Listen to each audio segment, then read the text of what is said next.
अलैकुम।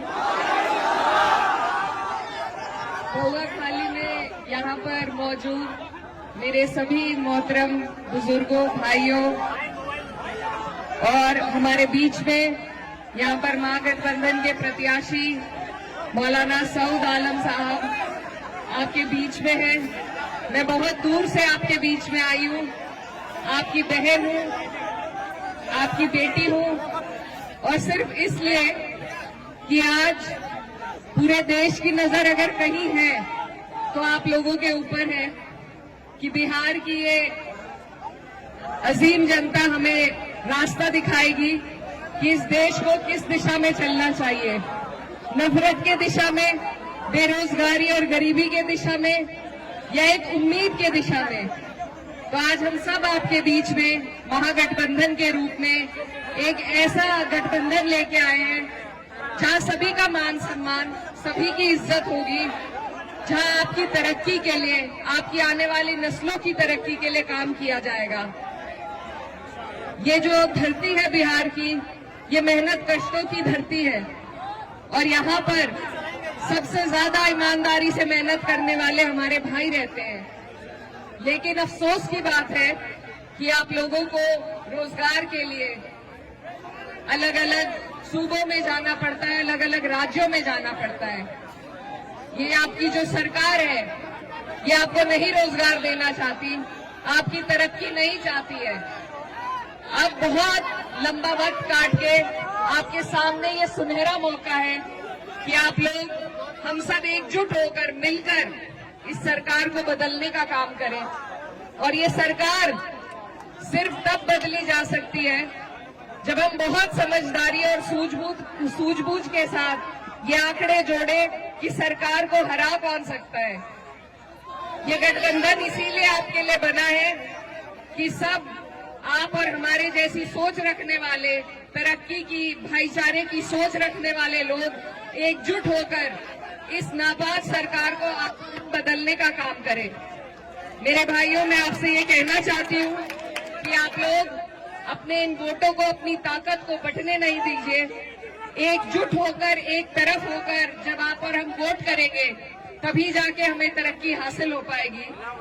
हमारे बीच में मौलाना सऊद आलम साहब, अब भी आपके विधायक थे, आपकी लड़ाई लड़ते रहे और फिर से आपको और हमें कोशिश करनी है कि इनको फिर से हम जिताएं ताकि हमारी सरकार बन सके।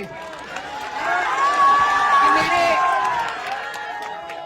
मौलाना सऊद के जो वालिद थे वो मेरी वालदा के साथ सांसद रहे, तो हमारा पुराना ताल्लुक है, पुराना रिश्ता है और उसी के नाते आज मैं आपके बीच में ये गुहार लगाने आई हूँ कि इस सरकार से, ये जो डबल इंजन की नापाक सरकार है, इससे हम लड़ते हैं जब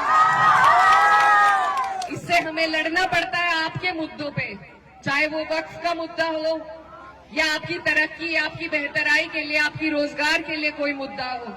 जब हम लड़ते हैं तो आपकी और हमारी लड़ाई का फायदा उठाकर जो लोग जीत के इस सरकार में बैठे हैं, उन्होंने किस तरीके से आपको और हमें धोखा देने का काम किया, ये बात आपको जरूर याद रखनी है। ये एक सिस्टम के तहत आपके और हमारे इदारों को बिल्कुल खत्म करना चाहते हैं ताकि आप और हम तालीम से, रोजगार से, तरक्की से दूर हों। तो इन लोगों के इस इरादे को अगर हम फेल कर सकते हैं तो सिर्फ एक वोट की ताकत हमारे पास है और कोई लाठी डंडे की ताकत नहीं है। सिर्फ वोट की ताकत से आप चोट पहुंचा सकते हैं और उसमें भी अगर हम अपने वोटों को बांट देंगे, अगर आपसी लड़ाई के चक्कर में हम इनको फिर जीतने देंगे तो ये हमारी आने वाली नस्लें आपको और हमें कभी माफ नहीं कर पाएंगी। तो मैं बहुत दूर से आपके बीच में, हमारा उत्तर प्रदेश आपकी तरफ निगाहें टिकाए बैठा है कि बिहार से जो संदेश निकलेगा वो पूरे देश भर में सरकार को बदलने का काम करेगा। तो मेरे भाइयों, आपसे मेरी यही गुजारिश है बार बार कि सभी लोग, माननीय अखिलेश यादव जी, राहुल गांधी जी, तेजस्वी यादव जी, सभी लोग कोशिश कर रहे हैं, आपके बीच में आ रहे हैं। इस बार आपके पास मौका है। अगर इस बार मायूस हो गए तो फिर लंबा मौका हाथ से चला जाएगा, इसलिए आपको चूकना नहीं है। और लालटेन का आपका बटन है, आने वाली 11 तारीख है, मैं आपकी बेटी, हमारे यहाँ बेटी बहन की बात कोई नहीं टालता, तो मैं उम्मीद करती हूँ कि बिहार की जनता भी पहली बार मुझे यहाँ आने पर मेरा मान सम्मान रखेगी, अपना प्यार देगी और हमारे भाई मौलाना सऊद आलम साहब को एक एक वोट देने का काम करेंगे। और भी जो लोग हैं वो भी अपने हैं, वो भी लड़ रहे हैं, लेकिन मेरा बस आपसे ये सवाल है कि वोट डालने से पहले ये सोचिए कि क्या वो सरकार बना सकते हैं। अगर वो सरकार के नजदीक पहुंचते हैं तो आप बेशक वोट उन्हें दे दीजिए, लेकिन वो नहीं पहुंचेंगे, उन्हें अगर वोट दिए जाएंगे, बटेंगे अगर हमारे वोट, तो सरकार फिर से भाजपा की बनेगी। और इस बार भाजपा नीतीश जी को मुख्यमंत्री भी नहीं बनाएगी, इस बार वो खुद कब्जा लेगी। तो अब तक जो हालात थे वो बद से बदतर आपके हो जाएंगे, इसलिए आपको पहले ही अपनी सुरक्षा करनी है और उसका जरिया मैंने जैसा आपको बताया सिर्फ वोट का है आपके पास।